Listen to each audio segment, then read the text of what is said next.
അറിഞ്ഞുകൊണ്ട് മുൾക്കിരീടം ധരിച്ചിരിക്കുകയാണ് ആരോഗ്യമന്ത്രി കെ മുരളീധരൻ. പൊതുവെ അദ്ദേഹം ഏത് കാര്യത്തിൽ ഇടപെട്ടാലും അത് വിവാദങ്ങളായിരിക്കുമെന്നതാണ് ഒരു യാഥാർത്ഥ്യം. ആരോഗ്യവുമായി ബന്ധപ്പെട്ട് അടുപ്പിച്ച് നിപ്പ രോഗം, പിന്നെ വെള്ളക്കെട്ട് തുടങ്ങിയ ഒരുപാട് വിഷയങ്ങളുണ്ട്. അപ്പോൾ എന്താണ് ആരോഗ്യമന്ത്രിക്ക് ജനങ്ങളോട് പറയാനുള്ളത് എന്ന് കേൾക്കാം. ശുചീകരണ പ്രവർത്തനങ്ങളും മഴക്കാല പൂർവ്വ ശുചീകരണ പരിപാടികളൊക്കെ ഈ തെരഞ്ഞെടുപ്പ് കാരണം കുറെ തടസ്സപ്പെട്ടു. അതായത് പല ലോക്കൽ ബോഡികൾ നിലവിൽ വരുന്നത് ഡിസംബറിലാണ്. ഏതാണ്ട് ഒരു 70-80% പുതിയ ആൾക്കാരാണ്. ഇവരെ ഒന്ന് പരിചയപ്പെട്ടു വരുമ്പോഴേക്കും മാർച്ച് 15-ാം തീയതി ഇലക്ഷൻ പ്രഖ്യാപിച്ചു, പെരുമാറ്റച്ചട്ടം. പിന്നെ എല്ലാവരും ഇലക്ഷൻ മുകളിലായി. അതുകൊണ്ട് മുൻകാലങ്ങൾ ഉണ്ടായിരുന്നതിനേക്കാൾ മഴക്കാല പൂർവ്വ ശുചീകരണ പ്രവർത്തനങ്ങളിൽ തടസ്സം നേരിട്ടിട്ടുണ്ട്. ആരും കുറ്റമല്ല, ഭരണസമിതിയുടെ പുതിയ ആൾക്കാർ വന്നു. പിന്നെ നിങ്ങൾക്കറിയാലോ, January panchayat local body election കഴിഞ്ഞപ്പോഴേക്കും എല്ലാവർക്കും അസംബ്ലി പോകണം.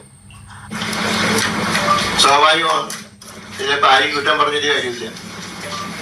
പക്ഷെ അതുകൊണ്ട് പകർച്ചവ്യാധികളുടെ എണ്ണം കൂടി.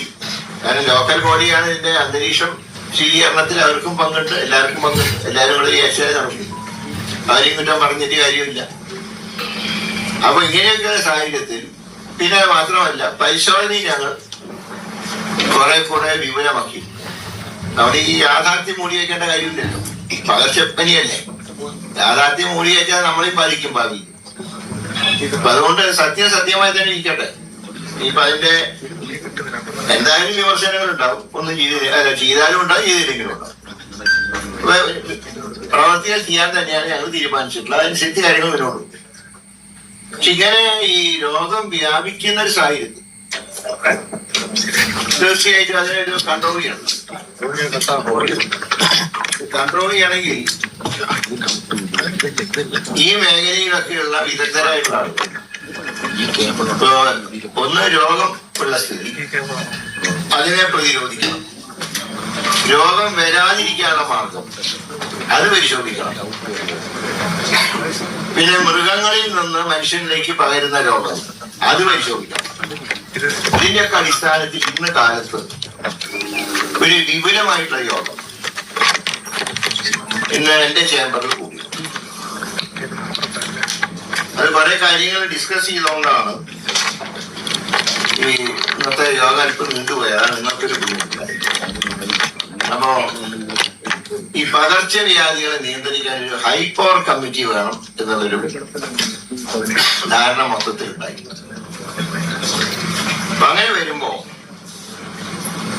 ഇതുകൊണ്ട് ലക്ഷ്യമിടുന്നത് ഇതിനു വേണ്ടി ഒരു ഹൈപ്പവർ കമ്മിറ്റി ഒരു കലണ്ടർ തയ്യാറാക്കുക. ഈ പകർച്ചപ്പനികൾ നിയന്ത്രിക്കാനുള്ള ഒരു കലണ്ടർ തയ്യാറാക്കുക. അതിന് ഓരോ സീസണിലും വരാൻ സാധ്യതയുള്ള പകർച്ചവ്യാധികളെ മുൻകൂട്ടി കണ്ട് പ്രതിരോധിക്കാനുള്ള നടപടി. ഉദാഹരണം പറഞ്ഞാൽ ഇപ്പോ നിപയുടെ ഞാൻ പറഞ്ഞല്ലോ, ഒരു പ്രത്യേക കാലഘട്ടം, അതായത് മെയ് മാസം മുതൽ സെപ്റ്റംബർ വരെ. അപ്പൊ ഇനിയിപ്പോ അടുത്ത വർഷമാകുമ്പോ നമുക്ക് അതിന്റെ പ്രിക്കോഷൻ എടുക്കാം നേരത്തെ. അപ്പൊ അതിന്റെ ഒരു റീസൺ കണ്ടുപിടിച്ചിട്ടില്ല, എത്രത്തോളമാണ് കണ്ടുപിടിച്ചിട്ടുള്ളത്. അപ്പൊ കണ്ടുപിടിച്ചത് ഈ മാസങ്ങളിലാണ് ഇത് രോഗം പടരാനുള്ള സാധ്യത. അപ്പൊ അത് മുൻകൂട്ടി കണ്ടുപിടിച്ചു കഴിഞ്ഞാൽ നമുക്ക് ഇപ്പൊ ഇതുപോലെയുള്ള ഇപ്പൊ റിപ്പോർട്ട് ചെയ്ത കേസും പോസിറ്റീവ് പോലും നമുക്ക് ഒഴിവാക്കാനാണ് ഇനി ശ്രമിക്കേണ്ടത്. അപ്പൊ ഇതിനൊക്കെ കണക്കാക്കിക്കൊണ്ട് അതിന്റെ വിശദമായിട്ടുള്ള വിവരങ്ങൾ നിങ്ങൾക്ക് നോട്ടായിട്ട് പിന്നീട് എത്തിച്ചു തരാം. ഒരു ജാഗ്രത സംവിധാനം ശക്തിപ്പെടുത്തണം. അപ്പൊ അതിന് മെഡിക്കൽ ഫീൽഡ് മാത്രമല്ല, LSD വേണ്ടി വരും, അനിമൽ ഹസ്ബൻഡറി വേണ്ടി വരും. കാരണം മൃഗങ്ങളിൽ നിന്ന് പകരുന്ന രോഗങ്ങളുണ്ട്. ഇപ്പൊ എലിപ്പനി ഇങ്ങനെയുള്ള അപ്പോ എലിപ്പനി വരാതെ നോക്കണമെങ്കിൽ വെള്ളക്കെട്ട് ഒഴിവാക്കണം. അതിൽ ലോക്കൽ ബോഡിയുടെ സഹകരണം വേണം. ഇങ്ങനെയുള്ള അതുപോലെ തന്നെ മരുന്നിന്റെ ലഭ്യതയും സംഭരണവും. അതിപ്പോ എല്ലാം നിങ്ങൾക്കറിയാം, KMSCL വഴിയാണ് ഈ മരുന്നുകൾ സംഭരിക്കുന്നത്. ഇപ്പോൾ ഒരു കാര്യമുള്ളത്, ഈ ആവശ്യത്തിനുള്ള മരുന്നുകൾ ഇപ്പം മരുന്ന് സ്റ്റോക്കുണ്ട്, കുഴപ്പമില്ല. അപ്പോൾ ഇങ്ങനെയുള്ള എല്ലാ കാര്യങ്ങളെക്കുറിച്ചും വിശദമായി ചർച്ച ചെയ്ത് സർക്കാരിനൊരു റിപ്പോർട്ട് നൽകാൻ ഒരു ഞാൻ പറഞ്ഞ ഹൈ പവർ കമ്മിറ്റി, അതിൻ്റെ ചെയർമാനായിട്ട് വേൾഡ് ഹെൽത്ത് ഓർഗനൈസേഷൻ്റെ കൺസൾട്ടൻ്റാണ് doctor SS Lal.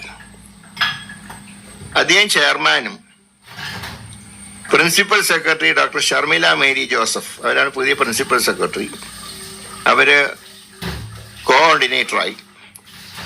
Doctor Sreejith N. Kumar കൺവീനറായി. അംഗങ്ങൾ എന്ന് പറയുന്നത് സർക്കാർ സ്വകാര്യ മേഖലകളിലെ വിദഗ്ധരായിട്ടുള്ള ഡോക്ടർമാർ. ഗവൺമെന്റ് കാരണം ആരോഗ്യം നിയന്ത്രിക്കണമെങ്കിൽ എല്ലാ മേഖലയും വേണം. അത് സ്വകാര്യവൽക്കരണമായിട്ട് ആരും കാണണ്ട. ഇവർക്ക് റിപ്പോർട്ട് നൽകുന്ന ചുമതല മാത്രമേ ഉള്ളൂ. അതല്ലാതെ ഇനിയിപ്പോൾ നാളെ അത് എഴുതാൻ നിൽക്കണ്ട. സ്വകാര്യ കാരണം എല്ലാ ആശുപത്രികളും ചികിത്സയുണ്ടല്ലോ. അതുകൊണ്ട് ആ മേഖലയെ കൂടി ഉൾപ്പെടുത്തിയാൽ മാത്രമേ ഇപ്പോൾ IMA എന്ന് പറയുമ്പോൾ എല്ലാ ഡോക്ടർമാരും ഇല്ലേ, അപ്പം അവരുടെ കൂടെ നിർദ്ദേശം അനുസരിച്ചാണ് എൻ്റെ ഒരു ചാർട്ട് പ്രിപ്പയർ ചെയ്യുന്നത്. അതുപോലെ തന്നെ ആയുഷ് വകുപ്പിലെ ഡോക്ടർമാർ, അനിമൽ ഹസ്ബൻഡറി വകുപ്പ്, ഭക്ഷ്യസുരക്ഷാ വകുപ്പ് എന്നിവയിൽ നിന്നുള്ള വിദഗ്ധന്മാരും ഇതിൽ ഉൾപ്പെട്ടിട്ടുണ്ട്. ഇനി ലോക്കൽ ബോഡിയുടെ സംവിധാനം കൂടെ ഇതിൽ ഉൾപ്പെടുത്താനാണ് തീരുമാനിച്ചിട്ടുള്ളത്. അപ്പോൾ സംസ്ഥാന തലത്തിൽ ആക്ഷൻ കമ്മിറ്റി വേണം, അതാണ് ഈ കമ്മിറ്റി. ഇനി ജില്ലാതലത്തിൽ ഔട്ട് ബ്രേക്ക് മോണിറ്ററിംഗ് യൂണിറ്റ്.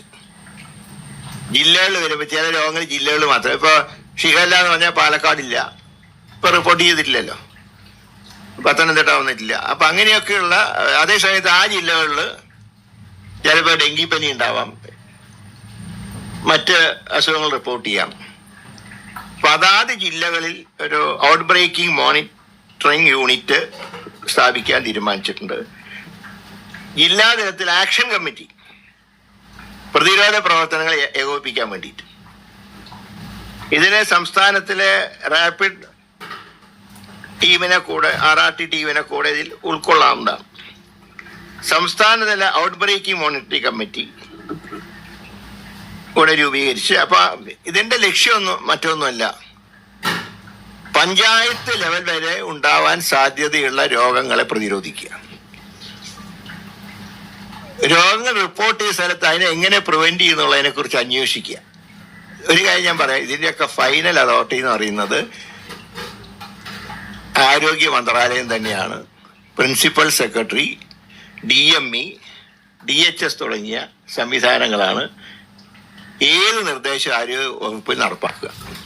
അത് തികച്ചും ഔദ്യോഗികമായി തന്നെ കാര്യങ്ങൾ മുന്നോട്ട്. ഇത് ഞങ്ങളെ സഹായിക്കാനൊരു കമ്മിറ്റി എന്നുള്ള നിലയ്ക്കാണ് ഹൈ പവർ കമ്മിറ്റിയെ നിയോഗിച്ചിട്ടുള്ളത്. അതായത് ഇതുപോലുള്ള എപ്പോഴും ഉണ്ടാവുന്ന ചില പകർച്ചവ്യാധികളെ ഇനി എങ്ങനെ ഭാവിയിൽ നിയന്ത്രിക്കാം, അതിനെക്കുറിച്ചാണ് അന്വേഷിക്കാൻ ചുമതലപ്പെടുത്തിയിട്ടുള്ളത്. അപ്പൊ അടുത്ത വർഷം മുതൽ കഴിയുന്നത്ര രോഗപ്രതിരോധം നടപ്പാക്കുക, അതാണ് ലക്ഷ്യം.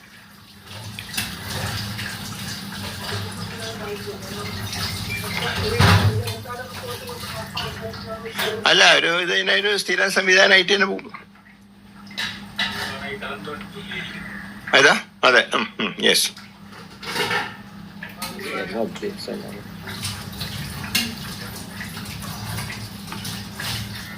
അതുപോലെ ഡ്രൈ ഡേ ആചരിക്കാൻ തീരുമാനിച്ചിട്ടുണ്ട്. അത് ഞങ്ങൾ ആലോചിച്ച് തീയതി അറിയിക്കും. എന്തായാലും ചോദ്യം എങ്ങനെ? അതായത് പറഞ്ഞ അതിൻ്റെ ഉൾപ്പെടെ എല്ലാ കാര്യങ്ങളും. ഇപ്പൊ ഞങ്ങൾ കഴിഞ്ഞ ദിവസം നഗരത്തിൽ 3 ജലവിഭവ വകുപ്പ് മന്ത്രി യോഗം വിളിച്ചു. പ്രധാനമായി അന്ന് നഗരത്തിലെ വെള്ളക്കെട്ടുകൾ, പാർവതി പുത്തന ഉൾപ്പെടെ ശുദ്ധീകരിക്കുന്ന കാര്യങ്ങളാണ് ആലോചിച്ചിട്ടുള്ളത്. അപ്പോൾ അത് അങ്ങനെയുള്ള എല്ലാ ജില്ലകളിലും ഇതുപോലുള്ള ജലസ്രോതസ്സുകൾ തടസ്സപ്പെടുകയും അതൊക്കെ മലിനീകരിക്കപ്പെടുകയും ചെയ്തു. അതുകൊണ്ട് അങ്ങനെയുള്ള കാര്യങ്ങളിൽ സർക്കാർ ആ രീതിയിൽ കാര്യങ്ങൾ കൈകാര്യം ചെയ്യും. എങ്ങനെ? ഞാൻ പറഞ്ഞ എല്ലാം ഞങ്ങൾ അന്ന് നഗരത്തിന്റെ ആണെന്ന് ചർച്ച ചെയ്തെങ്കിൽ അത് ബാക്കി എല്ലായിടത്തും.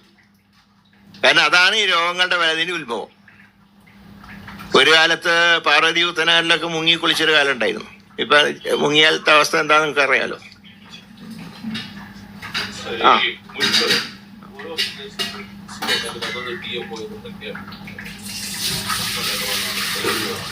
ജനം തന്നെ പ്രതിരോധം തീർക്കുകയാണ്. കഴിഞ്ഞ കുറെ കാലമായിട്ട് വളരെ എക്സ്ക്ലൂസീവാണ്, വെളിയിൽ വിടത്തില്ല. ഞാൻ അറിഞ്ഞു കഴിഞ്ഞാൽ ഇഷ്ടം പോലെ ഇല്ല. അതുകൊണ്ടാണല്ലോ ഇത് ഞാൻ പറയാം രോഗങ്ങളെ ആരും മറച്ചു വെക്കുന്നില്ല. പക്ഷേ ഇത് റിപ്പോർട്ട് ചെയ്യുമ്പോൾ ആധികാരികത ഉണ്ടാവണം. ഇപ്പൊ തന്നെ നിങ്ങൾ പറഞ്ഞില്ലേ ചിലയിടത്ത് കൺഫ്യൂഷൻ വന്നു. അങ്ങനെ കൺഫ്യൂഷൻ ഉണ്ടാവാൻ പാടില്ല എന്നുള്ളതുകൊണ്ടാണ് ഇപ്പൊ ഞാൻ പറഞ്ഞ ഇതിന്റെ കണക്ക് നിങ്ങളുടെ മുമ്പിൽ വെച്ചിട്ടുണ്ടല്ലോ. നിങ്ങൾ എഴുതിയത് കറക്റ്റ് ആയതുകൊണ്ടാണല്ലേ ഞങ്ങൾ ഹൈപ്പർ കമ്മിറ്റിയിലേക്ക് പോകാൻ കാരണം. നിങ്ങൾ പറഞ്ഞിട്ടുണ്ട് രോഗങ്ങൾ പടരുന്നു, അത് ഗൗരവമായിട്ട് എടുക്കണം. അല്ല ഞാൻ മതിയ ശേഷം ഒരു രോഗമില്ല എന്ന് ആരെങ്കിലും പറയൂ. തിരുവനന്തപുരം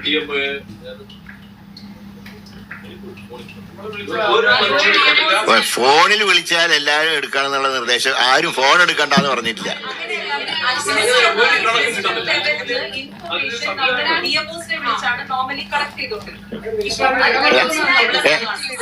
എങ്ങനെ? അതെ, അതാ പറഞ്ഞ എല്ലാ ദിവസവും സൈറ്റിൽ ഇടുന്നുണ്ട്. പിന്നെ സംശയം ഉണ്ടെങ്കിൽ നിങ്ങൾക്ക് എന്റെ ഓഫീസിൽ ചോദിക്കാം. ആ സൈറ്റിൽ ഇടുന്നുണ്ട്, പിന്നെ പ്രത്യേകിച്ച് ചോദിക്കേണ്ട ആവശ്യമില്ലല്ലോ. ചില ദിവസം അല്ല അത് 5 മണിക്കാണ് അപ്ഡേറ്റ് ചെയ്യാൻ പറഞ്ഞില്ല, വൈകുന്നേരം. ചിലപ്പോ ഇന്നലെ ഇന്നലെ ഒരു ടെക്നിക്കൽ എറർ ഉണ്ടായിരുന്നു. തിരുവനന്തപുരത്ത് 2 പേര് ഡെങ്കു വന്ന് മരിച്ചു എന്നാണ് റിപ്പോർട്ട് ചെയ്യുന്നത്.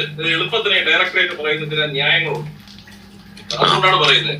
അപ്പൊ ഇത് ഏത് ഭാഗത്ത് വന്നു, എവിടെയാണ് ഈ അസുഖം എന്നുള്ളത് പത്രങ്ങൾക്ക് പ്രത്യേകം കൊടുക്കേണ്ടി വരും. അപ്പൊ അത്തരം കമ്മ്യൂണിക്കേഷൻസ് IDSPയിലെ കുറച്ച് 2, 3, 5 എന്ന് പറഞ്ഞിട്ട് കണക്കിട്ട് ഇവരും പോകുന്നതാണ് സാധാരണ നടക്കുന്നത്. എന്നാലേ ഇപ്പൊ ഒരു പ്രത്യേക പ്രദേശത്ത് വന്നു എന്ന് അറിയിപ്പ് കൊടുത്ത H1N1 എന്ന് പറഞ്ഞാൽ അവിടുത്തെ വീടുകളിൽ അവര് സ്വയം ട്രേഡ് ആചരിക്കും, മറ്റ് പ്രിക്കോഷൻസ് എടുക്കും, ജനങ്ങൾക്ക് ഇൻഫർമേഷൻ കൊടുത്താൽ മതി. അത് കൊടുക്കുന്നില്ല. ഇപ്പൊ അതുണ്ടെങ്കിൽ പരിശോധിച്ച് നടപടി സ്വീകരിക്കാം, ഡയറക്ഷൻ കൊടുക്കാം. അങ്ങനെ ഒരു രോഗവും മറച്ചു വെക്കില്ല. ഇപ്പൊ നിങ്ങളെ മറച്ചു വെക്കേണ്ട ഒരു കാര്യമില്ല. ഞാൻ പറഞ്ഞല്ലോ, രോഗമുണ്ട് നിങ്ങൾ റിപ്പോർട്ട് ചെയ്യുമ്പോഴും ഞങ്ങൾക്ക് മനസ്സിലാക്കാം, അല്ലെങ്കിൽ ഇതുപോലെ DMO തരുമ്പോഴും ഞങ്ങൾക്ക് മനസ്സിലാക്കാം. അതിലൊന്നും യാതൊരു രീതിയുള്ള ഫോൺ എടുക്കാത്തത് എന്താണെന്ന് അറിയില്ല. അങ്ങനെ ഫോൺ എടുക്കുന്നത് ആരെങ്കിലും പറയൂ? അത് തന്നെ കഴിഞ്ഞ ഞാൻ വന്നിട്ട് ആകെ 28 ദിവസമായിട്ടേ ഉള്ളൂ. ഇത് 10 വർഷം ഉണ്ടല്ലോ, 10 വർഷത്തെ ഒരു സിസ്റ്റം ഉണ്ടല്ലോ, അത് മാറ്റാം. കാരണം നിങ്ങളെ ശ്രദ്ധയിൽപ്പെടുത്തിയാൽ ഞാൻ സമ്മതിച്ചു, ശരി പറയാം. അതിനെക്കുറിച്ചൊന്നും തർക്കമില്ല, തീർച്ചയായിട്ടും. അല്ല, അത് അങ്ങനെയുള്ള നിർദ്ദേശങ്ങൾ സ്വാഗതം ചെയ്യുന്ന ഒരാളാണ് ഞാൻ. കാരണം ഡോക്ടറായിട്ടല്ലല്ലോ ആരോഗ്യമന്ത്രിയായത്. അപ്പൊ നിങ്ങളുടെയൊക്കെ നിർദ്ദേശങ്ങൾ പാലിക്കാൻ തയ്യാറുള്ള ഒരാളാണ് ഞാൻ. കോഴിക്കോട് തൊട്ട് എറണാകുളത്തിനിടയ്ക്കാണ് റിപ്പോർട്ട് ചെയ്തിട്ടുള്ളത്. എന്തുകൊണ്ടാണ് അങ്ങനെ ഒരു ജോഗ്രഫിക്കൽ അതും പഠിക്കുന്നുണ്ട്. ഇവർക്ക് ഇതും പഠിക്കാനുള്ളത് കൊടുത്തിട്ടുണ്ട്. ഒരു പ്രത്യേക പ്രദേശങ്ങൾ, പ്രത്യേകിച്ച് ഇപ്പൊ കോഴിക്കോട് നിപ്പ വരുന്നത് പേരാമ്പ്ര ഭാഗത്താണ്. അപ്പൊ അതൊക്കെ പരിശോധിക്കുക. എല്ലാ കാര്യങ്ങളെ കുറിച്ച് നമുക്ക് റിസർച്ച് നടത്തുക. ഇതുവരെ നടത്തിയ റിസർച്ചിലാണ് ഈ ചില പ്രത്യേക മാസങ്ങളിൽ ഇതുണ്ടാകാനുള്ള സാധ്യത. പക്ഷെ എന്ന് വിചാരിച്ച് ഈ പറഞ്ഞ പോലെ എന്തുകൊണ്ട് ചില പ്രദേശങ്ങളിൽ മാത്രം ഉണ്ടാവുന്നു? എന്റെ അഭിപ്രായത്തിൽ ആ ഭാഗത്ത് ഉണ്ടാകരുതെന്നാണ് ആഗ്രഹം. അല്ലാതെ ഇനിയിപ്പോ മലബാറിലായതുകൊണ്ട് തിരുവിതാംകൂറിലും കൊച്ചിയിലും കൂടെ വരണമെന്നൊന്നും നമ്മൾ ആരും ആഗ്രഹിക്കുന്നുള്ളത് തന്നെ തുടച്ചു നീക്കാനാണ്. അതും എല്ലാം പഠന വിഷയമാണ്. കാരണം ഇതൊക്കെ ഒരുപാട് റിസർച്ച് നടത്തേണ്ടി വരും. കണ്ടീഷൻ അതേപോലെ കണ്ടിന്യൂ ചെയ്യാം. വെന്റിലേറ്റർ സത്യത്തിൽ മെഡിക്കൽ കോളേജിൽ വരുമ്പോൾ അദ്ദേഹത്തിന്റെ അവസ്ഥ വളരെ പരിതാപകരമായി. ആ രാത്രി അദ്ദേഹത്തിന് അവിടെ ഷിഫ്റ്റ് ചെയ്യുന്ന നേരത്ത് വളരെ ഇതായിട്ട് പറഞ്ഞിട്ടുള്ളത്, അന്ന് പറഞ്ഞിട്ടുള്ളൊരു കാര്യം, ഒരു 24 മണിക്കൂർ പോലും ആ രോഗി സർവൈവ് ചെയ്യുന്നുള്ളൊരു പ്രതീക്ഷ ഡോക്ടർമാർക്കൊന്നും ഉണ്ടായിരുന്നു. പക്ഷെ ഒരു മാക്സിമം ട്രൈ.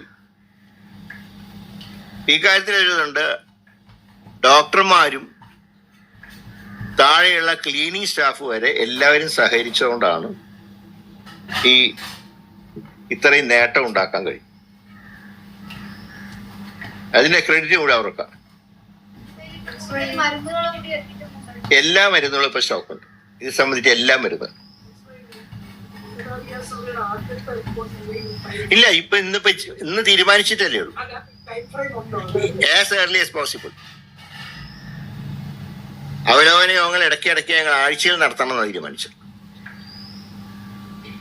പിന്നെ അതുപോലെ ഡിപ്പാർട്ട്മെന്റ് വകയായിട്ട് ബോധവൽക്കരണം. ഇപ്പൊ തന്നെ ഇന്ന് ഫുഡ് ആൻഡ് സേഫ്റ്റി കമ്മീഷൻ എന്നാണ് ചാർജ് എടുത്തത്. അവർക്ക് കർശനമായുള്ള നിർദ്ദേശം കൊടുത്തിട്ടുണ്ട്. വൃത്തിഹീനമായിട്ടുള്ള തട്ടുകടകൾ പൂട്ടിയേ തീരൂ. ഇതുവരെ അതിന് സാറ്റിസ്ഫാക്ടറി ആയിട്ട് എനിക്ക് തോന്നിയിട്ടില്ല. ഞാൻ എല്ലായിടത്തും പോകുമ്പോഴും നോക്കാറുണ്ട്. തട്ടുകട ഞാൻ എൻ്റെ രീതിയിലൊന്ന് പരിശോധിക്കാറുണ്ട്. അത് പ്രകാരം ഇപ്പോഴും ചിലയിടത്ത് വൃത്തിഹീനമായിട്ടുള്ള തട്ടുകടകൾ പ്രവർത്തിക്കുന്നുണ്ട്. ഇന്ന് ഞാൻ പുതിയ കമ്മീഷനോട് പറഞ്ഞിട്ടുണ്ട്, നിർബന്ധമായും നടപടിയെടുക്കണം. പിന്നെ ചില ഹോട്ടലുകളിൽ ചൂടുവെള്ളത്തിൻ്റെ കൂടെ പച്ചവെള്ളം ഒഴിക്കുന്നുണ്ട്. ഇനി ഇന്നൊരു നിർദ്ദേശം കൂടെ കൊടുത്തിട്ടുണ്ട്, മിനറൽ വാട്ടറും പരിശോധിക്കണം. അതിലും തട്ടിപ്പുണ്ട്. സിറിഞ്ച് വെച്ച് കയറ്റുന്ന സമ്പ്രദായം ശ്രദ്ധയിൽപ്പെട്ടിട്ടുണ്ട്. കണ്ടാൽ മിനറൽ വാട്ടർ കുടിക്കുമ്പോൾ എനിക്കും സംതൃപ്തി, നിങ്ങൾക്കും സംതൃപ്തി. പക്ഷേ സാധാരണ വെറും പച്ചവെള്ളം കുടിക്കുമ്പോൾ ഉണ്ടാകുന്ന എല്ലാ കുഴപ്പങ്ങളും നമുക്കുണ്ടാവും. ഇത്ര മതിയല്ലോ.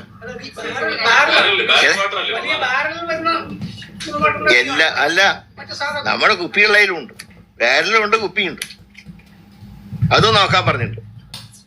പിന്നെ നാളെ മിക്കവാറും ജില്ലാ കളക്ടർമാരുടെ DMOമാരുടെയും ഒരു ഓൺലൈൻ യോഗം നാളെ മിക്കവാറും ഉണ്ടാവും. ഇന്ന് സമയം അറിയിക്കാന്ന് പറഞ്ഞിട്ടുണ്ട്. കാരണം നാളെ ക്യാബിനറ്റ് ഉണ്ട്. അപ്പൊ ക്യാബിനറ്റിലത് പ്രകാരം നോക്കിയതിന് ശേഷം, അങ്ങനെയാണെങ്കിൽ ഉച്ചയ്ക്ക് 12 മണിക്കായിരിക്കും മിക്കവാറും. എന്തായാലും നാളെ കളക്ടർമാരുടെയും DMOമാരുടെയും ഓൺലൈൻ യോഗം കൂടാൻ തീരുമാനിച്ചു.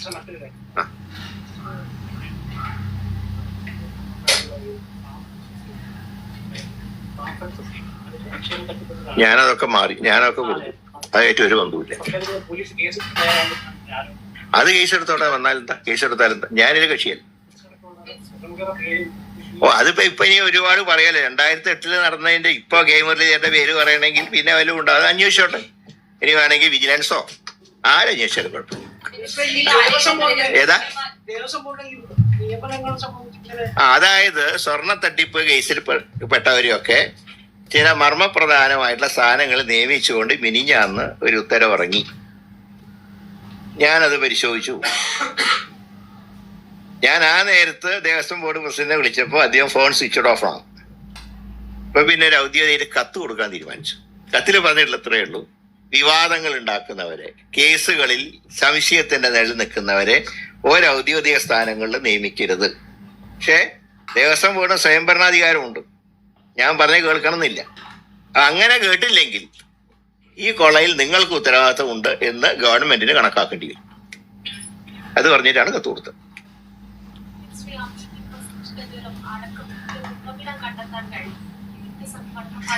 അതല്ല, അത് വിദഗ്ധ സംഘത്തിന്റെ അത് പറഞ്ഞിട്ടല്ലോ. ഈ വൃത്തിഹീനമായിട്ടുള്ള കുളത്തില് മുങ്ങി കുളിക്കുമ്പോ ഉണ്ടാവുന്ന, അതാണ് നേരെ ബ്രെയിനിനെ ബാധിക്കുന്നത്. ഇതാണ് മെയിൻ കാരണം. മറ്റേ നോക്കാം, നിങ്ങൾ പറഞ്ഞ ഷവർന്ന് നോക്കാം. പക്ഷെ ഇതുവരെയുള്ള ഫസ്റ്റ് ഇൻഫർമേഷൻ റിപ്പോർട്ട് എന്ന് പറയുന്നത് ഈ മാലിന്യം കലർന്ന വെള്ളത്തിൽ ഇപ്പൊ ഡൈവ് ചെയ്യുമല്ലോ, നീന്തൽ പടി. ഇപ്പൊ അതല്ലേ കുളത്തിൽ കുളിക്കുന്നുള്ളൂ. ഇപ്പൊ പഴയതുപോലെ ഒന്നും കുളത്തിൽ കുളിയൊന്നും ഇല്ലല്ലോ. ഈ അതിന്റെ ഫസ്റ്റ് റിപ്പോർട്ടാണിത്.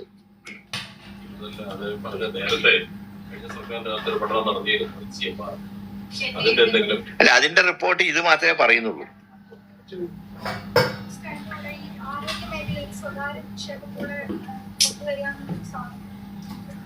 അതായത് സ്പോൺസർ ചെയ്യും. അപ്പൊ ഞങ്ങളൊരു ബിൽഡിംഗ് കെട്ടണം. അങ്ങനെ ചെയ്യുന്നുണ്ടല്ലോ ഇപ്പം. ഞാൻ പറയും, ഇന്നലെ ഇതിന്റെ അല്ല, ആരോഗ്യവകുപ്പിന്റെ അല്ല, മറ്റേ നമ്മുടെ കടാമ്പുഴ ദേവസ്വം അവരുടെ 1-2 പ്രോജക്റ്റുകൾ IDBI ബാങ്കുകാർ സ്പോൺസർ ചെയ്തിട്ടുള്ള ഒരു ബിൽഡിങ്ങിന്റെ ഇനോഗ്രേഷൻ ഞാൻ തന്നെ നടത്തി. നീ വെച്ചിട്ട് ഭരണം ദേവസ്ഥൻ്റെ തന്നെയാണ്. അവരുടെ മറ്റേ ഡയാലിസിസ് യൂണിറ്റ് ഉണ്ടല്ലോ, ആദ്യമായിട്ട് കേരളത്തിൽ ഡയാലിസിസ് യൂണിറ്റ് തുടങ്ങിയ ഒരു ആശുപത്രി അതാണ്. അവിടെ അതിനു വേണ്ടിയുള്ള വിപുലമായിട്ടുള്ള കെട്ടിടം IDBI ബാങ്കുകാർ സ്പോൺസർ ചെയ്തിട്ടുണ്ട്. പിന്നെ അതിൽ പിന്നെ സംശയമില്ലല്ലോ, അത് ഭരിക്കുന്ന ആരാന്നറിയാമല്ലോ. പക്ഷെ അവർക്ക് ഫുൾ ഫ്രീഡം കൊടുത്തു. ഞാൻ പറഞ്ഞു ബാങ്ക് ഇതിന്റെ ഡയാലിസിസ് യൂണിറ്റ് കൺട്രോൾ ചെയ്യുന്ന മുഴുവൻ ദേവസ്വം ബോർഡാണ്. അതുപോലെയാണ് ആരോഗ്യം. ഇപ്പം ഒരു ബിൽഡിംഗ് വേണം, ഒരു ബാങ്ക് സ്പോൺസർ ചെയ്യണം. അത് വിചാരിച്ചിട്ട് ആ ബിൽഡിങ് അവരുടെ ആവുമല്ല, അവരുടെ CSR ഫണ്ട് ഉണ്ടാവും. ഇത് IDBI ബാങ്കിന്റെ CSR ഫണ്ട് ഉപയോഗിച്ചിട്ടാണ് ഈ ബിൽഡിംഗ് ഉണ്ടായത്. ഇന്നലെ ഗുരുവായൂർ ദേവസ്വത്തിന്റെ ചർച്ചയിൽ അതായിരുന്നു. CSR ഫണ്ട് കൂടെ ഉപയോഗിച്ചുകൊണ്ട് ക്ഷേത്രത്തിന്റെ നവീകരണം, അപ്പൊ അതിനൊക്കെ ഉപയോഗിക്കാം. അത് ഇന്ന് നാളെ ആയിട്ട് അത് പരിഹരിക്കും. അതുപോലെ തന്നെ ഈ ആരോഗ്യ വകുപ്പിന് കീഴിൽ ലേസൺ ഓഫീസർ എന്ന് പറയുന്ന ഒരു തസ്തിക വ്യാപകമായി നിർമ്മിച്ച് അതിൽ നിയമനം നടത്തുന്നു എന്നൊരു ആക്ഷേപം ഇതുവരെയായിട്ട് അങ്ങനെ നിയമിച്ചിട്ടില്ലല്ലോ. ഇതുവരെയായിട്ട് അങ്ങനെ ഒന്നും കാര്യമായിട്ട് ലൈസൺ ഓഫീസർമാരെ വെച്ചിട്ടില്ല. പട്ടിക ഉണ്ട്, നിങ്ങൾക്ക് തരുന്ന ആൾക്കാർ മുമ്പ് നിയോഗിച്ച ആൾക്കാരാണ്. അതുകൊണ്ട് വല്ലതും ഉണ്ടെങ്കിൽ എന്നോട് ചോദിച്ചാൽ മതി, ഞാൻ അറിയാണ്ട് ഒന്നും നടക്കില്ല. അതല്ല, അതിന് ഒരു കാര്യമുണ്ട്, അത് ഒരിക്കലും അങ്ങനത്തെ ഒരു തീരുമാനത്തിലേക്ക് നമ്മൾ ഇതുവരെ എത്തിയിട്ടില്ല. ഏതാ ഇപ്പോഴത്തെ DHS നന്നായിട്ട് പ്രവർത്തിക്കുന്നുണ്ടെങ്കിൽ ഫുൾ കോൺഫിഡൻസ് ആണ് അവരുടെ പ്രവർത്തനം. പൂർണ്ണമായിട്ട് ഞങ്ങളുടെ ലൈനിനോട് സഹകരിക്കുന്നത്. അപ്പൊ കാരണം ഇവര് മുമ്പ് കഴിഞ്ഞ സർക്കാരിന്റെ കാലത്ത് ഈ ചാർജിൽ 4 മാസം ഉണ്ടായിരുന്നു. കുഴപ്പമില്ല, എന്ത് വിളിച്ചാലും.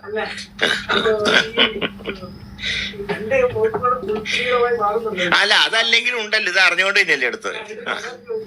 ഇനി മുൾക്കിരീട് അല്ലെങ്കിലും ഞാൻ എടുത്താൽ മുൾക്കിരീട് ആവുമല്ലോ, അതിലെന്താ സംശയം? അത് ഏത് വകുപ്പ് എടുത്താലും. ഇത് ഞാൻ പറയും, ഇത് വർക്കിംഗ് അറേഞ്ച്മെന്റിൽ ആരെങ്കിലും വെക്കുന്നത് ഇതിന്റെ ഭാഗമല്ല. നിങ്ങൾ പറഞ്ഞ ലൈസൺ ഓഫീസർ എന്ന് പറയുന്നത് ചില ആൾക്കാരെ തൽക്കാലത്തേക്ക് വർക്കിംഗ് അറേഞ്ച്മെന്റിൽ വെച്ചിട്ടുണ്ട്. അത് ഒഫീഷ്യൽ അല്ല, അത് സ്ഥിരമല്ല, പുതിയ നിയമനമല്ല, വർക്കിംഗ് അറേഞ്ച്മെന്റ്. വർക്കിംഗ് അറേഞ്ച്മെന്റ് നിയമിച്ചിട്ടുണ്ട്. വർക്കിംഗ് അറേഞ്ച്മെന്റിൽ വെക്കുന്നതും സ്ഥിരം വെക്കുന്നതായിട്ട് വ്യത്യാസമുണ്ട്. അപ്പൊ സംശയമില്ലല്ലോ. ഇനിയിപ്പോ നാളെ പറയണ്ട മന്ത്രിക്ക് നടക്കുന്ന കാര്യങ്ങൾ അറിയില്ല എന്ന് പറയണ്ട. അതെ, അത് കൺഫേം. അതെ,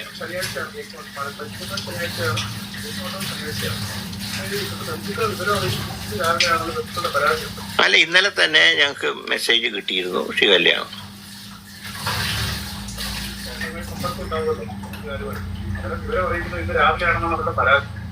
അത് പരിശോധിക്കുന്നു. ഞങ്ങൾക്ക് ഇതുവരെ ആയിട്ട് ഒന്നും പറഞ്ഞിട്ടില്ല, കിട്ടിയിട്ടില്ല. ഇന്നലെ തന്നെ കൺഫേം ആണ്. അത്രയേ ഉള്ളൂ.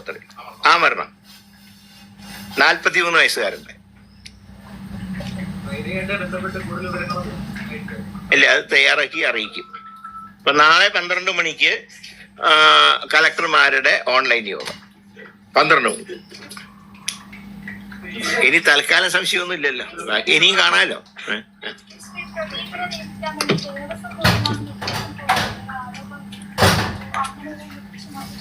ഇല്ല, അതിപ്പോ ആരുടെയും കുറ്റമല്ല. അത് നല്ലൊരു വക്കീലായിരുന്നോണ്ട് വെച്ചതാണ്. അപ്പൊ അങ്ങനെ വെച്ചപ്പോഴാണ് ഇങ്ങനെയുള്ള അലിഗേഷൻ വന്നത്. ഇപ്പൊ ഒരു കാര്യം മനസ്സിലാക്കേണ്ട, ഒരു നിങ്ങൾക്കറിയാം, ഒരു ക്രിമിനൽ ലോയറിനെ സംബന്ധിച്ച് ഏത് കേസ് ഏൽപ്പിക്കുന്ന ആ കേസ് വാദിക്കും. ഇപ്പൊ പിണറായി വിജയന് വേണ്ടി വാദിച്ച ഒരാള് നാളെ VD സതീശന് വേണ്ടി വാദിക്കാൻ വന്നാൽ ആരുടെ കേസാണോ ഏറ്റെടുത്തിട്ടുള്ള ആ കക്ഷിയോടായിരിക്കും കൂറ്. അതാണ് വക്കീൽമാർ, അതിന്റെ ഒരു എത്തിക്സ് ആണ്. അതനുസരിച്ച് പ്രദീപനെ വെച്ചപ്പോ ഒരുപാട് ഭക്തജനങ്ങൾക്ക് ചില സംശയങ്ങളുണ്ടായി. അത് ഞാൻ രാജിവെച്ചു. രണ്ടുമല്ല, സർക്കാർ വയ്ക്കുന്ന ഞങ്ങൾ അത് അങ്ങനെ ഒരു ഫീലിംഗ് ജനങ്ങൾക്ക് ഉണ്ടായപ്പോൾ അദ്ദേഹത്തിനോട് രാജിവെക്കാൻ പറഞ്ഞു. ഞാൻ പറഞ്ഞ വക്കീൽമാരെ എത്തിക്സ് എന്ന് പറഞ്ഞാൽ ഒരു കേസ് ആർക്ക് വേണ്ടി വാദിക്കുന്നു അവരോട് നീതി പുലർത്തുക എന്നുള്ളത്. അത് പുലർത്താത്തവർക്ക് ഡിസ്ക്വാളിഫിക്കേഷനാണ്. പിന്നെ അതേ കേസിലാണ് പുള്ളിയും വന്നിവിടെ ഹാജരാകാൻ. അല്ല, അത് അദ്ദേഹത്തിന് ആ കേസ് അത് വിട്ടല്ലോ. ഇപ്പൊ പുതിയതിന് വേണ്ടിയിട്ട് വെച്ചതാണ്. ഏതായാലും വെച്ചു എന്നുള്ള യാഥാർത്ഥ്യമാണ്, അദ്ദേഹം രാജിവെച്ചു എന്നുള്ള യാഥാർത്ഥ്യമാണ്. അത്ര മതി. ആ, ഒന്നാമത്തെ കാര്യം അവിടെ ഉള്ളത് അംഗനവാടി, അതിന് തൊട്ടടുത്ത് ഹെൽത്ത് സെന്റർ ആണല്ലോ. അതിന്റെ തൊട്ട് മുന്നിലാണ് ഈ വേസ്റ്റ് വ്യാപകമായി നിക്ഷേപിക്കുന്നത്. കഴിഞ്ഞ ദിവസം പോയി അതിനെന്തെങ്കിലും നടപടി എടുക്കണം. തീർച്ചയായും വേസ്റ്റ് ഇടുന്നത്. പക്ഷെ ഒരു കാര്യം നിങ്ങൾ മനസ്സിലാക്കണം, വേസ്റ്റ് ഡിസ്പോസൽ സംവിധാനം കൊണ്ടുവന്നാൽ അതിനെയും വിമർശിക്കുന്നത് നിങ്ങൾ തന്നെയാണ്. തൊട്ടടുത്ത് നഗരസഭയുടെ ഒരു ഞാൻ MLA ആയി 8 വർഷക്കാലം ഇരുന്നു. ഞാൻ കൊണ്ടുവരാൻ തീരുമാനിച്ച പല മാലിന്യ സംസ്കരണ യൂണിറ്റുകളും എതിർപ്പ് കാരണം അന്ന് ഇംപ്ലിമെന്റ് ചെയ്യാൻ പറ്റും. എൻ്റെ ഒരേ ഒരു പദ്ധതി മാത്രമേ നടപ്പാക്കാൻ കഴിയാതിരുന്നുള്ളൂ. അപ്പൊ ആ പ്രദേശത്തുള്ള എല്ലാ ആൾക്കാരും ഒന്നിക്കും. നിങ്ങൾ ഒരു കാര്യം ശ്രദ്ധിച്ചു കാണും, ഞാൻ ഇതുവരെ ഇപ്പൊ കഴിഞ്ഞ 10 വർഷക്കാലം LDF ഭരിച്ചപ്പോഴും അതിനു മുമ്പ് UDF ഭരിച്ചപ്പോഴൊന്നും ഒരു മാലിന്യ സംസ്കരണത്തിനെതിരായിട്ടുള്ള സമരത്തിൽ ഞാൻ പങ്കെടുത്തിട്ടില്ല. അതെൻ്റെ പോളിസിയാണ്. ഞാൻ അന്നേ പറഞ്ഞിട്ടുണ്ട്, മാലിന്യ സംസ്കരണം ഇല്ലെങ്കിൽ ഒരുപാട് പകർച്ചവ്യാധികൾ നമ്മുടെ സമൂഹത്തിലുണ്ടാവും. ഞാൻ അന്ന് ഇന്ന് വിശ്വസിക്കുന്ന ഒരു കാര്യം. LDF സർക്കാർ കൊണ്ടുവന്ന പദ്ധതികൾ പോലും വേസ്റ്റ് മാനേജ്മെന്റിന്റെ കാര്യത്തിൽ ഞാൻ അവർക്ക് പിന്തുണ കൊടുത്തിട്ടുണ്ട്. മുമ്പ് വിളപ്പിൽശാല സംഭവത്തിൽ പോലും ഞാൻ അന്ന് തിരുവനന്തപുരം നഗരസഭയ്ക്ക് പിന്തുണ കൊടുത്തിട്ടുണ്ട്. അന്നത്തെ മേയർ പരസ്യമായിട്ട് ആ കാര്യത്തിൽ എന്നോട് നന്ദിയും പറഞ്ഞു. അത് എൻ്റെ ഒരു പോളിസിയാണ്. എല്ലാ കാര്യങ്ങളും ഇന്നിപ്പോ തീർക്കണ്ട, ഇനിയില്ലേ ദിവസം. ആ ആരെ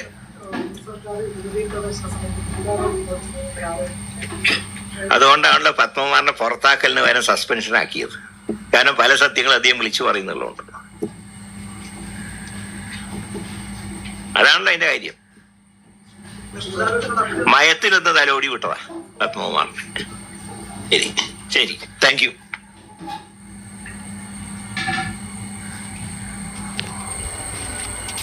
മുൾക്കിരീടവും വിവാദവും അവസാനിക്കുന്നില്ല. ഒരുപാട് കാണാനും കേൾക്കാനും ഉണ്ട്. അപ്പോൾ മറ്റൊരു വാർത്തയും നമുക്ക് വേഗം കണ്ടുമുട്ടേണ്ടതുണ്ട്. അതുവരെ എല്ലാവർക്കും നല്ലൊരു ദിവസം ആശംസിക്കുന്നു. Good luck.